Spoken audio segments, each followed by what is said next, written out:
Chapter 286. Hasn't it ended? No, calm down, Either.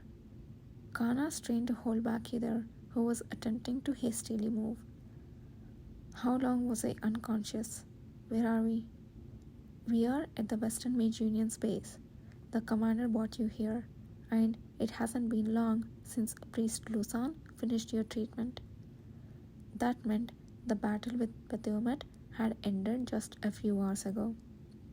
A dreadful thought crossed his mind, wondering if Baphomet, whom he thought had killed, hadn't actually died completely. Even if that wasn't the case, there are still the possibility that the remaining monsters could cause problems. What's going on? What about Kishir? The moment he bit his lip, Kana responded as if reading his thoughts with a firm voice. Don't worry, the reason isn't what you think. The noise outside is because the mages and our side are arguing. Arguing? Why? Why indeed? Kana sighed, stroking the back of Either's hand. The commander ordered that even when you wake, you must not go outside. So, you mustn't move from here until Priest Lusan comes back.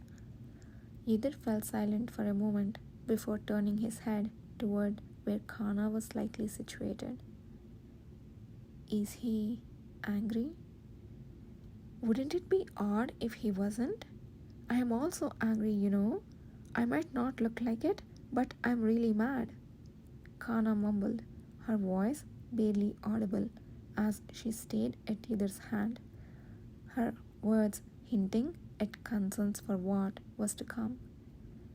Anyway, one thing's for sure. I have never seen the commander's face like that when he bought you. Either couldn't see Kana's blue eyes looking out into the distance. Clearing her thoughts, Kana gazed at the thick bandages covering Either's eyes, letting out a long sigh. But Either, aren't you curious about what we have been doing for the past 3 days? A lot of surprising things happened. Do you want to hear? Despite knowing that her words were aimed to divert his attention, Either couldn't help but respond. What happened? Well, Prince Ajane, he awakened. All sounds from outside that were reaching his ears disappeared in his mind at that moment. Either felt the silence, clearly waiting for his reaction, and licked his lips in disbelief. Awakened? Yes, the same awakening as us. What? Not surprised? Of course he was surprised.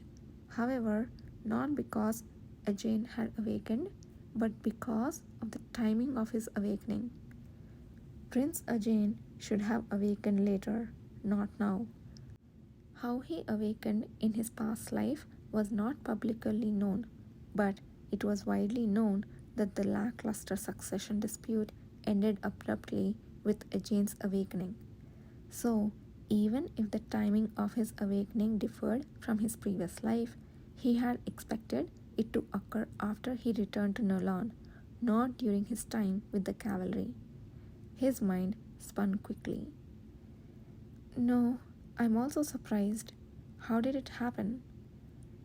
It was when we arrived at the location where his followers were waiting.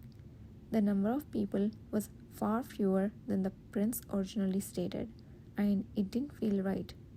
As expected, the traitors attacked the prince's followers and were hiding there for a surprise attack. The traitors were quickly subdued by the cavalry, but a few managed to escape into the woods. Prince Ajane decided to take upon himself the arduous task of questioning them personally, then ending their lives. However, during a brief moment of vulnerability, one of the captured traitors charged at the prince, intending to kill him. It was a hair-raising moment of deadly danger, yet a miracle happened then. Prince Ajane had awakened. I was truly surprised. I have never seen such an ability. Do you know what it was? No, although he knew, Yudhir merely shook his head in silence.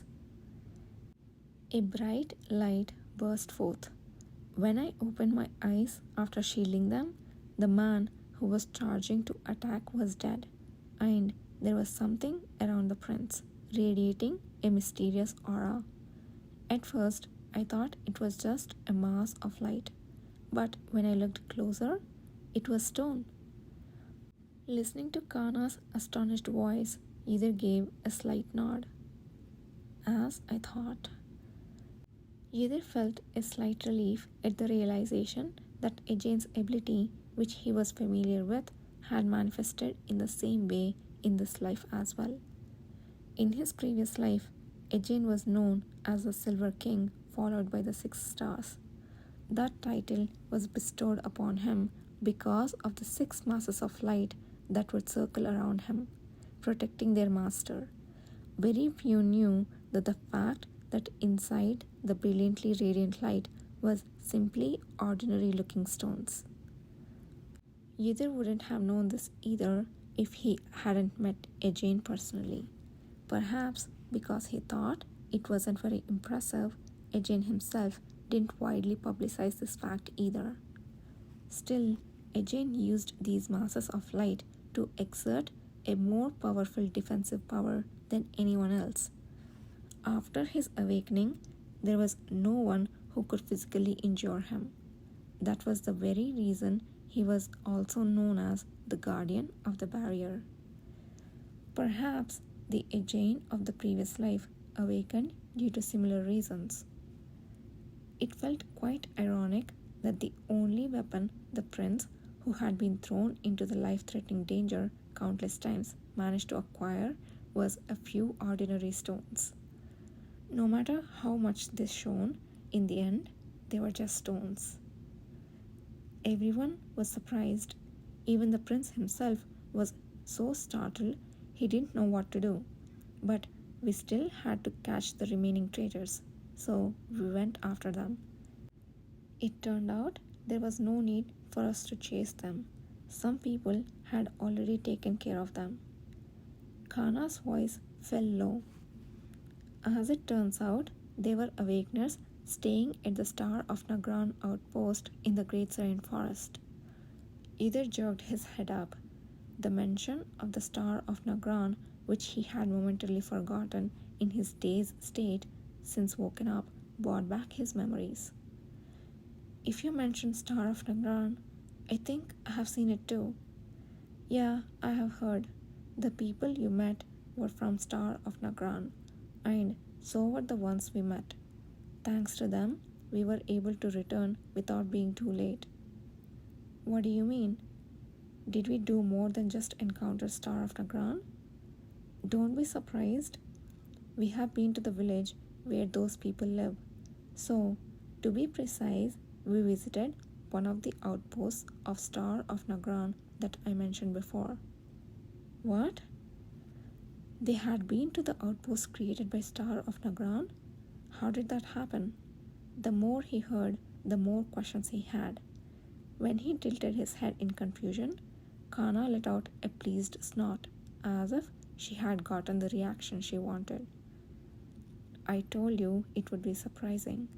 Who would have expected the subordinates of that person who almost got killed by the traitors while on the mission to escort the prince from the Great Serene Forest were rescued and staying with those people? Kana continued the tale, jesting now, but expressing how she had genuinely broken out in a cold sweat back then.